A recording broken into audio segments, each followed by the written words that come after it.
You're listening to episode 3, the 80-20 principle of the 6 personal perspectives. If I could say anything about the 80-20 principle, is do not cheat yourself. And during that 9 to 11, don't sandbag from the day before and say, great, I scheduled an appointment during my 9 to 11 and claim that as a victory. That is poor accountability. Welcome to the Bosley Real Estate Podcast, your guide in creating wealth, leaving a legacy, and winning in real estate. Now, here is your host, Rick Bosley. Hello, everyone, and thanks for joining us today. I'm Rick Bosley, your host for today's podcast. We've got a great one here today with Tim Houk out of Baton Rouge in Louisiana.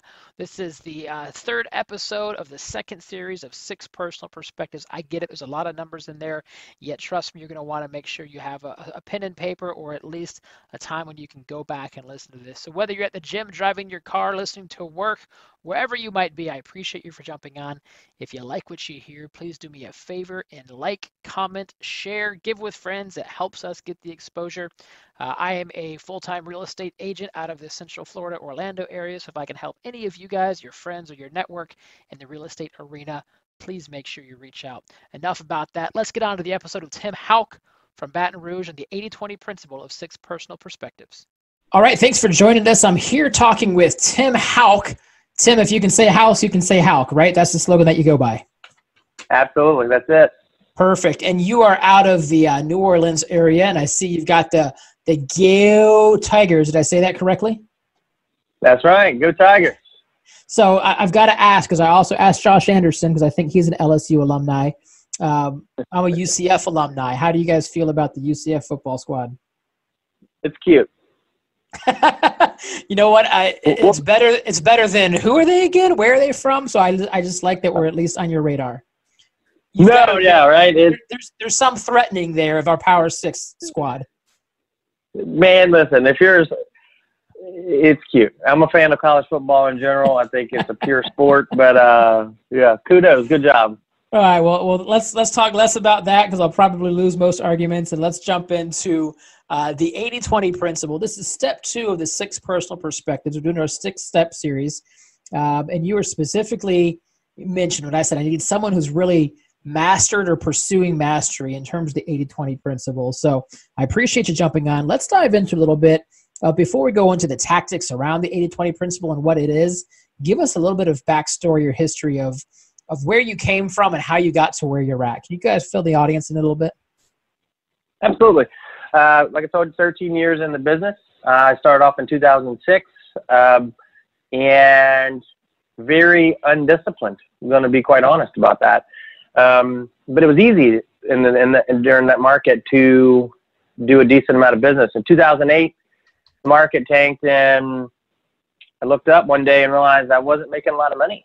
And I was blessed, and I'll say it this way, I was blessed enough to run into 3 people who had completely forgotten that I did real estate.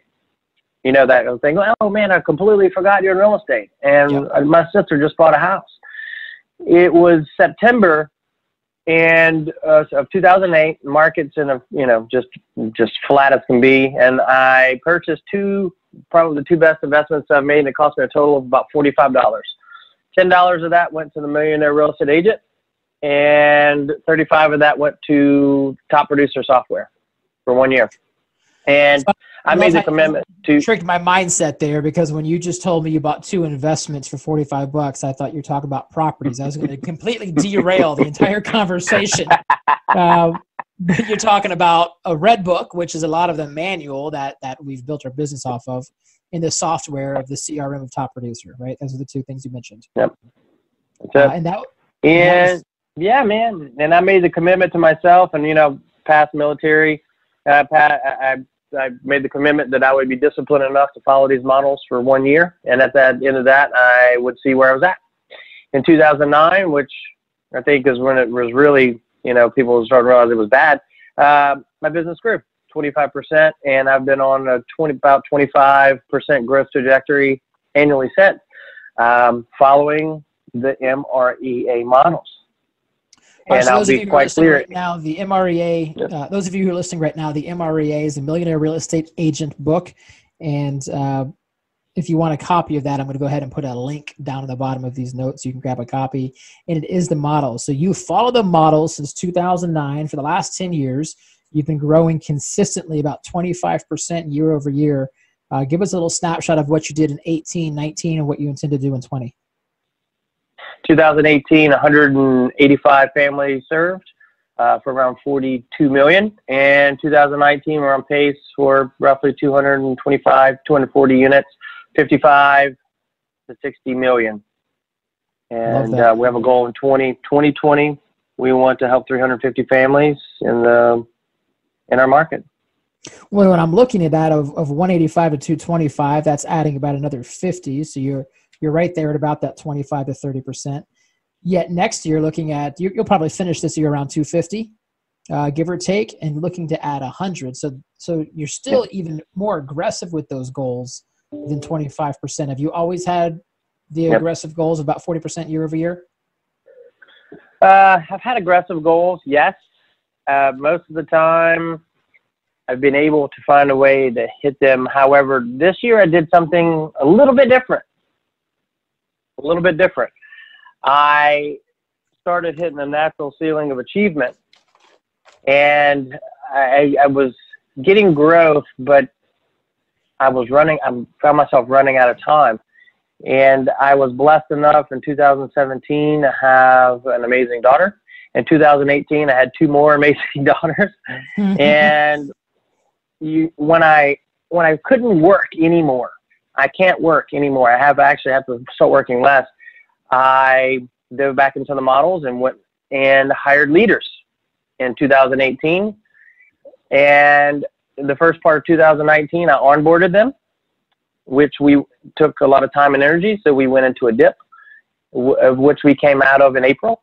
So from April on, I think we're going to, we'll hit that 25% growth.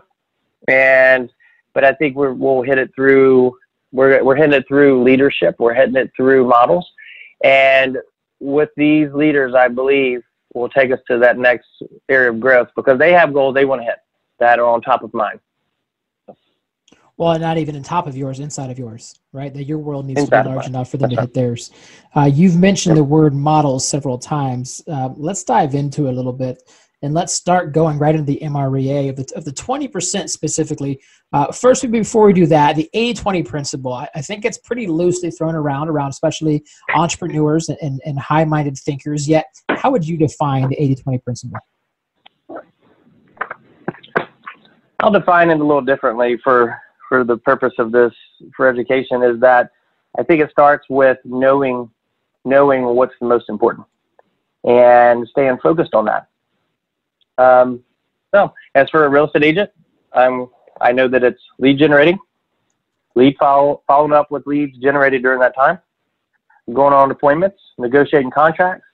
And the fifth thing is, I call it learning. Learning growth. It's learn and grow. I think knowing your market, knowing your numbers, knowing your scripts. I think there's a lot more in that fifth phase than we talk about. But yeah. Well, and so let's unpack a little bit, because we took that straight from Bold, and I trust you've been to Bold in your 14 career, at least a couple of them. We have a couple different people who are audiences here. Some who already have an existing team. I think you have 15 humans on your team. And some people listening right now have me, myself, and I, right? It's just them. So take yourself back to 2009. And how did you discipline yourself enough to stay in alignment with those top 20% tasks and not get distracted or side railed with some of the other minutia that's important to do, yet not all things matter equally? So how did you stay focused on doing the things that actually matter most? I've always had accountability partners. I'm a big believer in coaching and mentors or accountability. So in 2009, I could tell you this. When I got started in real estate, I was waiting tables.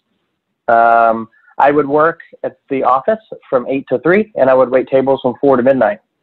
And I did not have a day off for 180 days.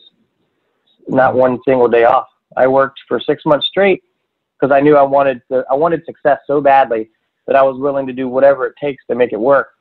And I was 30 years old, waiting tables. I didn't want to be doing that anymore.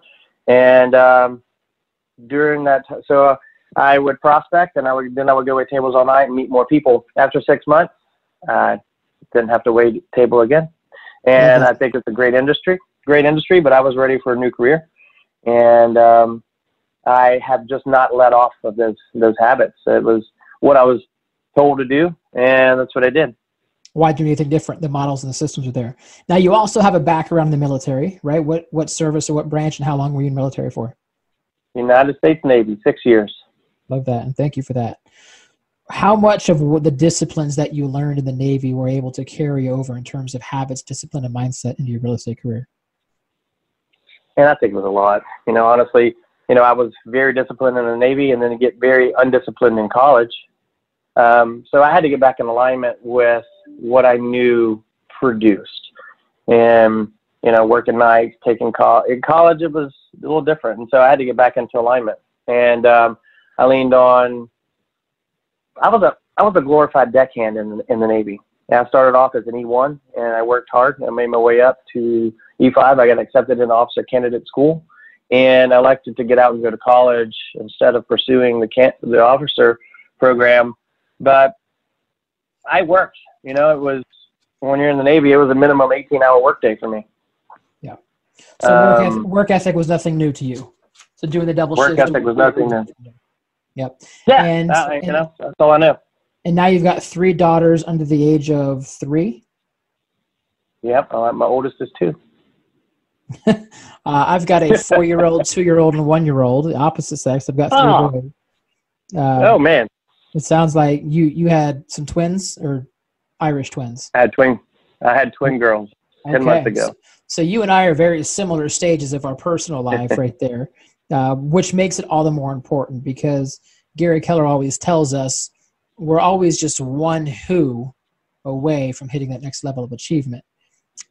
Initially for you in your career, the who was your mentor, your coach, your accountability, and it still is. I imagine that you've probably never let the gas off of that coach and that mentor. Is that a fair assessment? Because I didn't ask you that question yet. No, that is a fair assessment. I've been in coaching. Yeah. Yep, I have a coach, and I have some of the same peer partners. Actually, Josh Anderson. I have the unfortunate pleasure of talking to him multiple times a week. But our business are growing. Both of our business have grown. We follow the same models.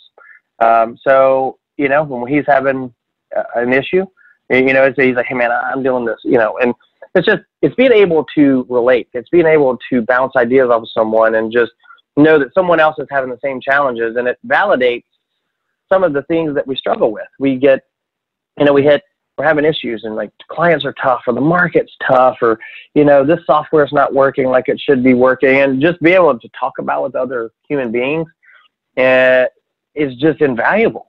You can't, because we can internalize things so much that we let it affect our mindset and stop that forward trajectory, and so it can be paralyzing. So I can't say enough about having a peer partner, a coach, someone, it could be your spouse, just someone that you can that will give you constructive criticism when you need it, or just be a sounding board at other times. No, I love that. And the audience will hear from Josh as I interview him for Step 5, Removing Your Limiting Beliefs. I teach a class called Run Your Business Like a Business, and part of that section is, do you have a board of directors? And as realtors, we don't think about having a board of directors, yet business owners and CEOs do. You mentioned a couple different people who would be on your board of directors. A coach is one of them. Your BFF or your spouse is another one. And having a strong peer partner. And I think what's important is, those of you who are listening, you probably have an opportunity to fill some of those gaps. Coaching is common for high thinkers and high achievers, yet having a peer partner, because you and Josh, from talking to you as much as I have in the interview with him, you have pretty similar businesses, from the size, dynamic, even from how you generate your leads. Is that a fair assessment? Very fair assessment, and I'll take it one step further. Me and Josh went to college together. Okay. So it's important to find a peer partner not only is like-minded, also is the same growth and the same goals at the same pace. Has there been any point that you and Josh have had to kind of shake each other up a little bit that says, get out of your rut, stop your thinking, and get to work? Or when do you guys push each other, and how has that shown up in the recent couple of years? Can you think of it, for instance?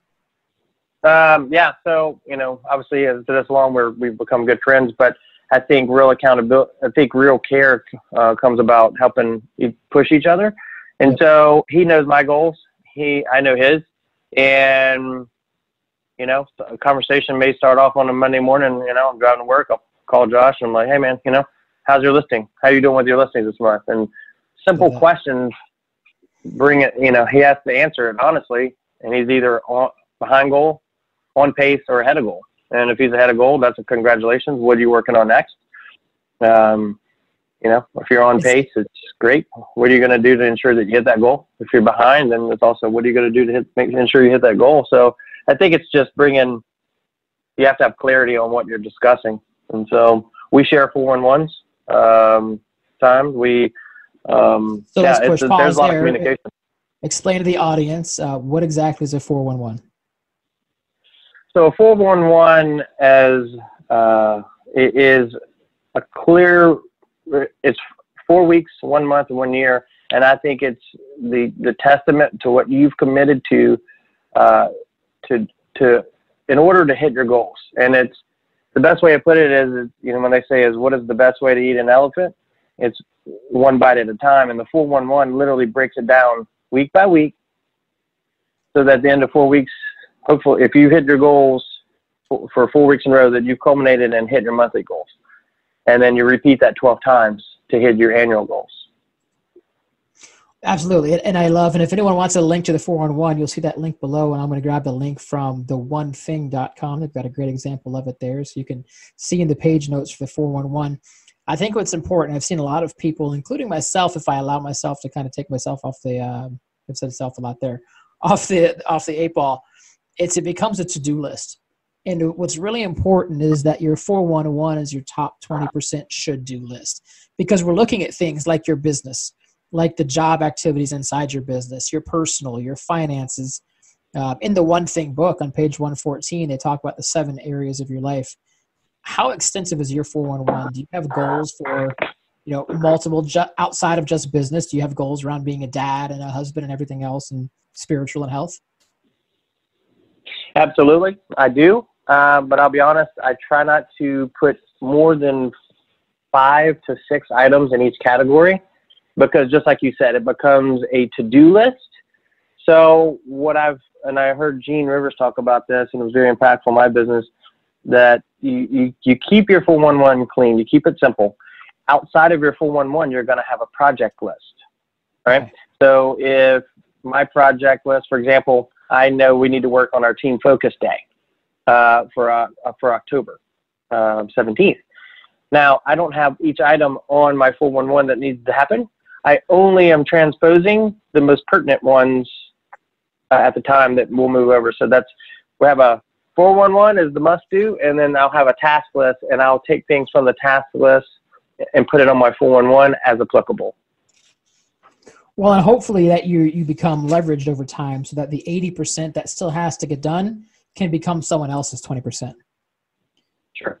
The focusing question in the one thing, I think, is extremely important. So as you write your annual goals, can you give me an example of something that you have in your annual goal in your 411?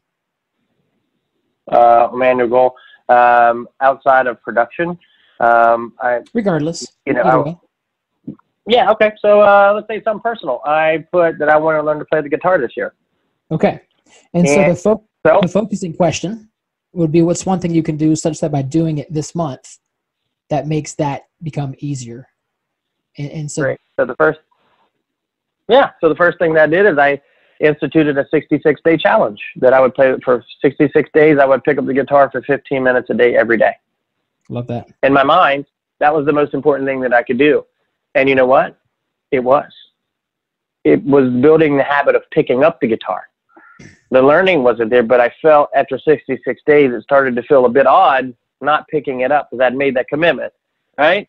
And so I was like, oh, I have to pick up the guitar. And the next thing I know, I knew the chords, and I started learning on the finger patterns. And, I was absolutely not a guitar player for 66 days, but I was much further off than I was 66 days prior. And fast forward to now, I know some songs. I play with play along with my daughter. So I'm making progress. It's definitely not perfection, but it's progress. Well, I think that's important, that as we look at someone like you, who's now closing, on the brink of over 300 units, and you're far from perfection, right? Yet every day you're progressing. So those agents who might be brand new or hitting a wall, focus on progress, not perfection. It sounds like what you just did was some wisdom by James Clear in Atomic Habits. I imagine you've read that book, because that was a popular one. Have you seen that book before, Atomic Habits? I've seen it. I'll be honest, I haven't read it. It's on my list. Yeah, so in there they mention, if you've got a big goal, it's going to start with the habits, and oftentimes the habits are going to be around your environment. And so they gave an example of someone who wanted to lose weight. All he had to do was wake up and put on his sneakers. After that, whatever he did is fine, without guilt. Because most of the time, by putting on the sneakers, you're going to go walk around the block, you're going to go jog, you're going to go run. So for you, it was just pick up the guitar. And I imagine there's a lot of days that you did 15 minutes and you squeezed it in. And there's a lot of days that you were there for over an hour. Yep. It's just starting to do it. How can we apply that to real estate? Sorry, go ahead. No. There were days, honestly, where it may not have been quite 15 minutes, but I still picked it up. You picked it up.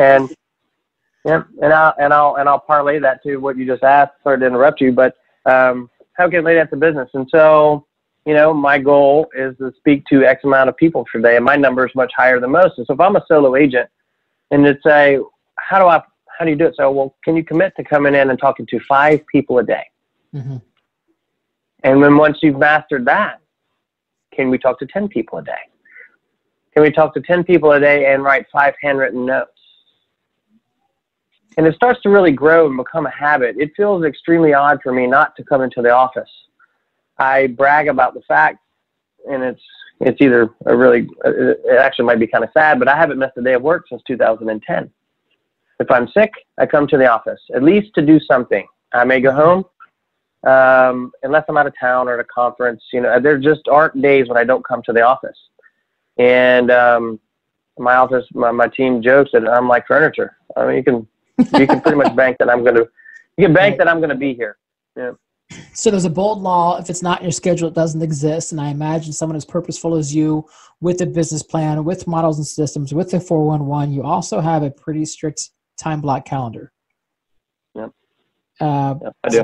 Tell me about the habit and the mindset that when you look at high achievers and you look at those who are not, oftentimes it will boil down to how are they spending their time. What's a typical day for you? How do you spend your time? Typical day for me is 4:45 wake up. I like to do some exercise or reading. It's either going to be gym, and I've alternated. Because of the babies, I'm not a used to be a 5-day-a-week gym guy. I'm now 2 to 3. And if I'm not at the gym, I read.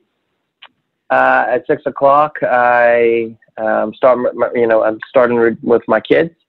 Spend time with my family, and I bring my daughter to school. I'm at the office for now 8 o'clock, and I'm reviewing my stuff from the previous day. Getting in 8:30, I do a brief huddle with the team. We talk about our goals for the day and script and role play if we've got some issues. And at 9 o'clock, I'm on the phone until 11. At 11 o'clock, that is so. And I talk about this often. 9 to 11, I lead generate. And 11 o'clock, I lead follow-up.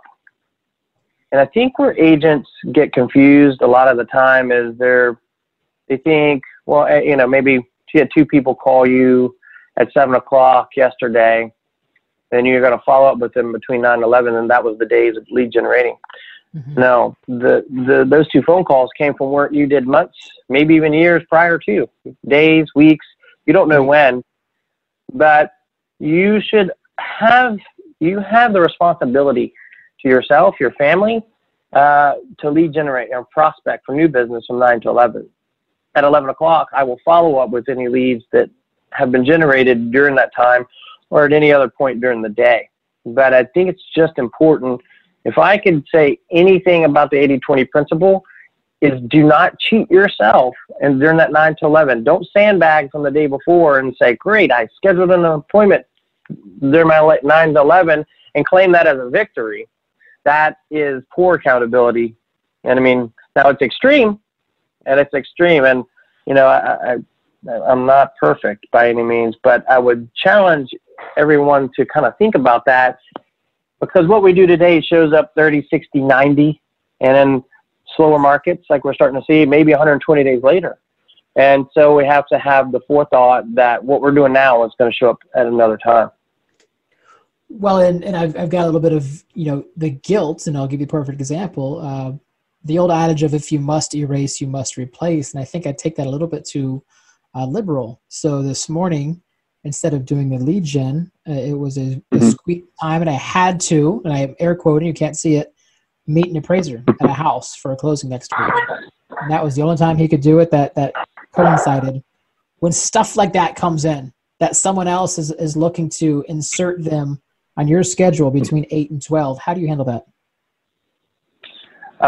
With frustration. No, okay. It happens, man. There's a lot of moving parts in real estate transactions. I think that we just have to do the best job we can protecting it. And, you know, now you've earned the right to use that time for lead generation separately. What I will say is this. I do a call night if it's not every Wednesday, it's every other Wednesday. So if I do have something that must happen during the day, I try my best to have it during the day on Wednesday. And so call night doesn't mean I don't lead generate in the morning. It means it's in addition to. So I'm doing 9 to 11 and I do 4 to 6. And so if I do know that there's something that must happen during the day, I try my best to have it on a Wednesday. So I know that at least I've got 2 more hours of prospecting and lead follow-up that are going to happen. And I think that's just real accountability to what needs to happen. Well, and that's it. And you're able to have accountability because you're an accountable person. Because at the end of the day, you and Josh could have your Monday morning conversations to talk about the weekend's sports ticker, right? Yet you don't, and you don't let each other get away with it. You mentioned earlier in the phone call here that you make more contacts and set a standard higher than most. What is your minimum standard for your contacts that you're aiming for every day? Personally, it's 15. Often I aim for more. And the reason behind that is, you know, I'm growing a team and we're growing. And while my personal production will not be what it used to be, because I've given up that time on appointments, I've earned the right to prospect more for my team. Sure. I think lead generation should not stop. And so when I have that time back, I'm prospecting for business, I'm prospecting for talent. And so my conversations, I make as many conversations as our inside sales associate within 10%. Where did you get that mindset? Where did you get that model? And I'll elaborate that question. In MegaCamp 2018, Gary Keller drew a chart up on stage, which really expanded my thinking. And he said, when you start off in business, the first thing you do is you lead gen. And then you lead gen for listings. And then listings will create your buyers. And once you have buyers, you need some admin help. And that's how a realtor will get started. And then if you draw that like a mountain, you go down the other side, it says the leverage then says first thing you leverage is admin, then you leverage buyers, then you leverage listings, and the last thing you leverage is lead gen. Yet most people look to get rid of that by hiring an ISA department, yet you didn't. So tell me about that mindset of why you've held on to that and why that's been something important for you. When you've gone through a bad market, I think that's probably, honestly, I'm just being transparent. I think there's just some fear there. It's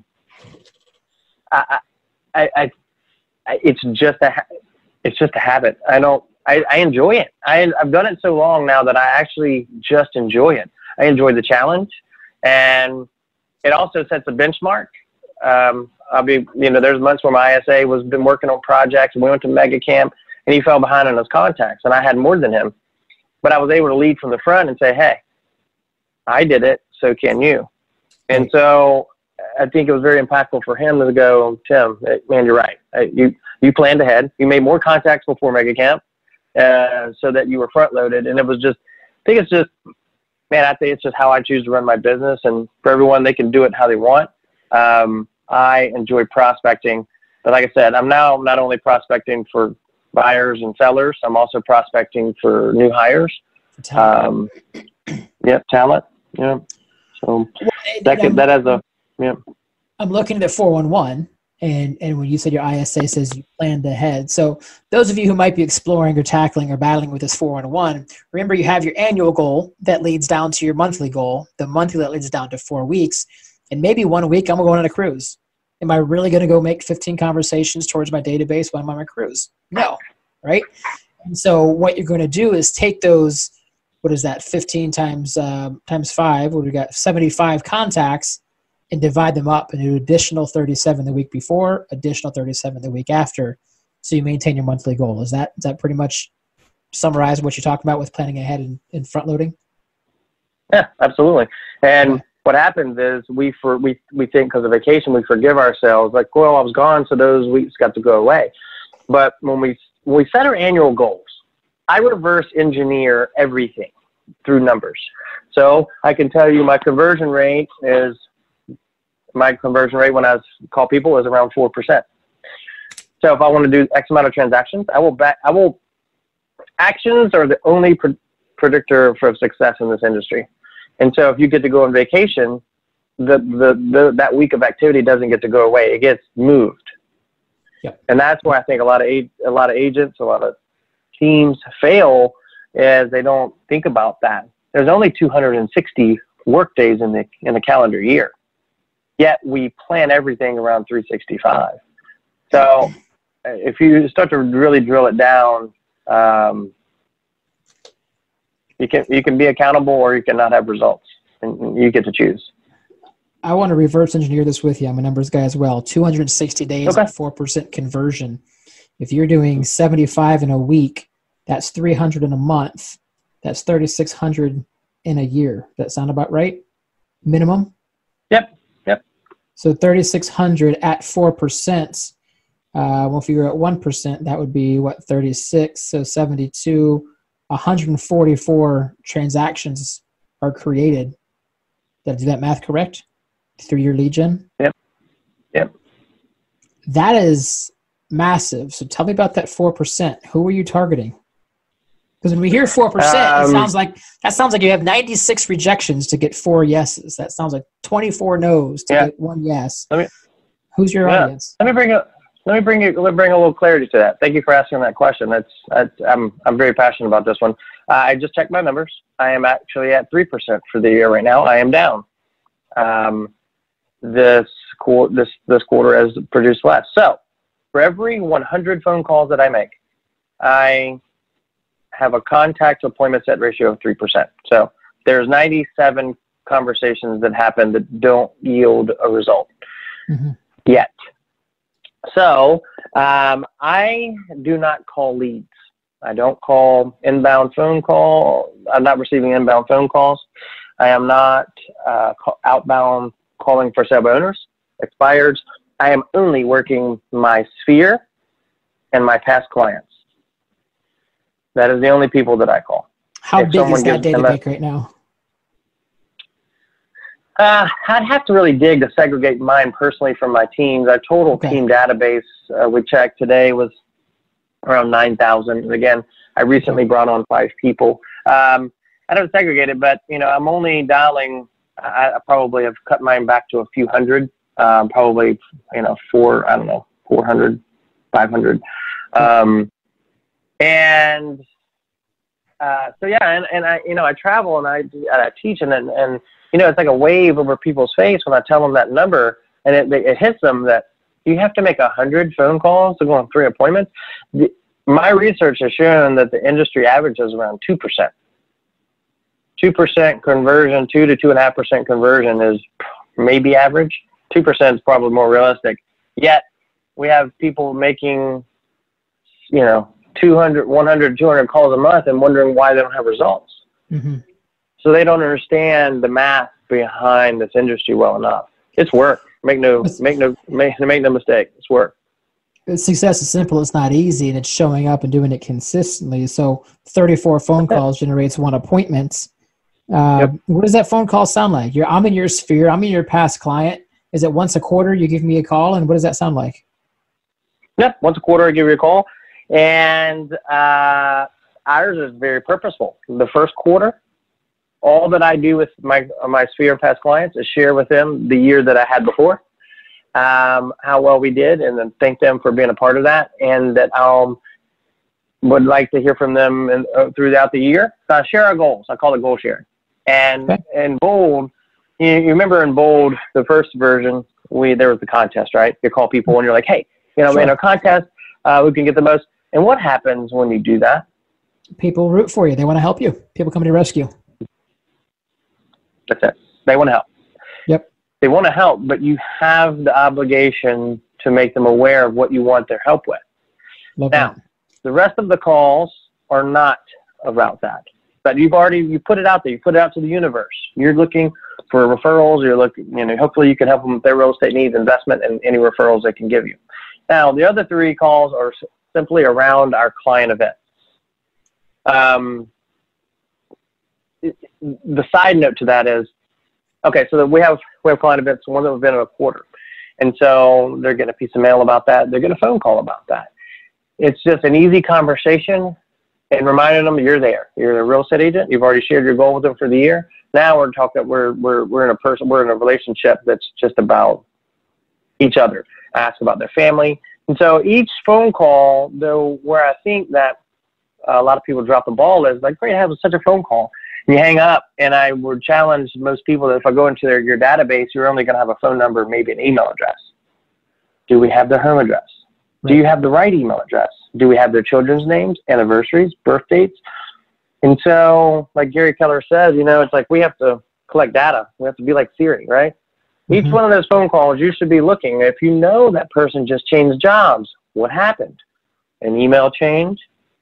Likely. What else changed? Was there an income change? Well, what could that bring about? Was it a promotion or a demotion? So there's a number of things that are going on, and we have to pay attention to what's going on in people's lives to make an impact. So, I could get on a soapbox about this all day long, but it's about paying attention to what's going on in the outside world. It's not about us. It's about them. Well, and Zuckerberg made it easy for us, right? Because everyone wears their life on their Facebook page. Do you do a lot of analysis before you make that phone call just to catch up with someone what their life is doing via Facebook or Instagram or Twitter? Okay. I do. And so a brief note on that. I do have my past clients and a lot of friends on separate lists. And so I can look at that feed sometimes and just scroll through it while I'm sitting at the office or while I'm dialing. It's up on my screen. Yeah. If I see something of note, guess what? Are there extra phone calls? Yes. Do I text message? Do I send Facebook messages? There's a lot of contacts happening between me and my clients, but you know what? That's my job. Well, and the 15 are the ones who aren't expecting your phone call, right? When you say that's the lead gen, that's the people who are not expecting to hear from you. They might be used to it of once a quarter. The 11 to 12 are the people who have given you leads, you met at the open house, the sign call, the previous referral. Yep. And so I think that's important. And you went back and you said the job description for a realtor is lead gen, lead follow-up, go on appointments, negotiate contracts, and learn and grow. That hasn't changed since day one for you from a single agent to a 15-person rainmaker and leader. No, it hasn't. As a matter of fact, I feel more of an obligation to do it now that I have other people around me than I did before, So, if you're a solo agent, it's just something around being around people who are doing that. So I encourage people, go to the office, be around other real estate agents, feed off that energy, help each other, fail together, grow together. When I walk in the door, I have a lot of families to feed. I love it. You've got 15 people with average family of 3. You got 45 people counting on you to show up and do your job. So let's summarize this, wrap up this phone call here. You came in, you followed models, you'd follow systems, You didn't try to reinvent the wheel. You said, all right, Gary Keller's interviewed some smart people who are doing it. I'm going to do it this way. You've always set big goals. You showed up every day for your consistent work. You've been accountable through a coach, through an accountability partner, through a business plan that leads to a 411 to make sure you're doing the right things. The 411 then goes to your calendars. You're still able to have 3 kids in diapers and work out and read and travel and teach and everything else. And next year, you're going to close 350 units. Did I get that pretty summarized well? Yeah, it actually was fantastic. Yeah, thanks. Well, you make it sound easy. Is it? Could you move to Timbuktu, different state, and how fast could you recreate this business with your habits? Within a year, no doubt about it. And it's funny you asked that question, man. Yeah, I could. I travel and teach, and so I don't know if we talked about that, but I teach. Right now I have a class on how to beat Zillow that I'm teaching. But there's an exercise that I do, and it's called the relocation exercise. And essentially, the nuts and bolts of it is I pick someone in the class and they're the guinea pig, right? They get to move to one city, and the only job they can take is real estate agent. And we have this fun exercise where we go through and we talk about the things they can do when you move to a new city. And, at the end of that exercise, I always have about 40 to 50 responses on this page or whiteboard. And I say, great. Can anybody identify which one of these are lead receiving? And you know what the answer is, none of them. It's all prospecting based activities. And, so the answer is no, it's not easy. It's simple. It takes time management. It takes focus. It takes accountability. I do the reading to keep my mind in order. I do the exercise to keep my energy in order. So it's an ecosystem. I love it. I think you're perfect for this segment of 6 Personal Perspectives. As we close out, let's do a little bit of rapid fire questions. What is the book that has had the biggest impact aside from the MREA? That's been able to, you could give credit to and mold a lot of who you are today. Okay. I'm going to give you a different answer. The Boys in the Boat. All right. Never heard of that one. Tell us more.